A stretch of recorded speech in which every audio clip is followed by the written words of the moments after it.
started around the conceptual idea from the community empowerment group called Embrace and In Trust for Sefton, which was the LGBT and trans support network.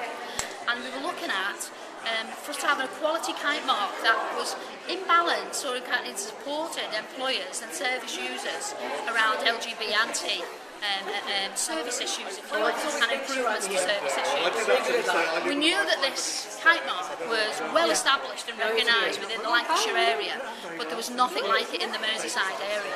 Yes. So then Tony and myself approached the Lancashire network and asked how the pitfalls and how it worked and how it didn't work, and they agreed to do a franchise with us around all the paperwork, all the systems, and we launched the Navajo scheme 2 years ago, February. Tony.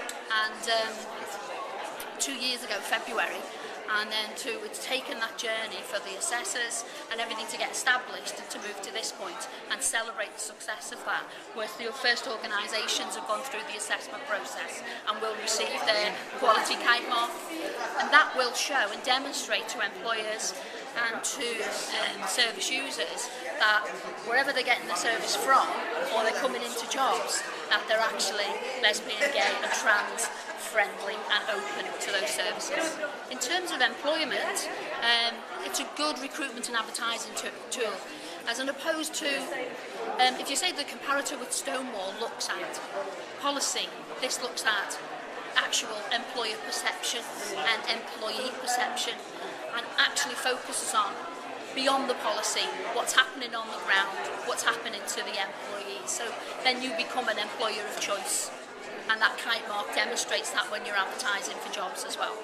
Okay, how you can sign up for this is linking in with the Sefton CVS, and it's on the website there, and all the assessment processes are on there.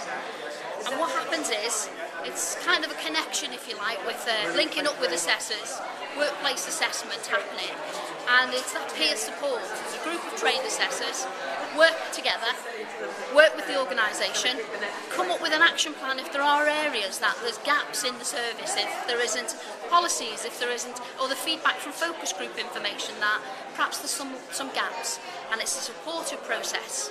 And as I say, peer assessment, so organisations share their assessor skills with one another.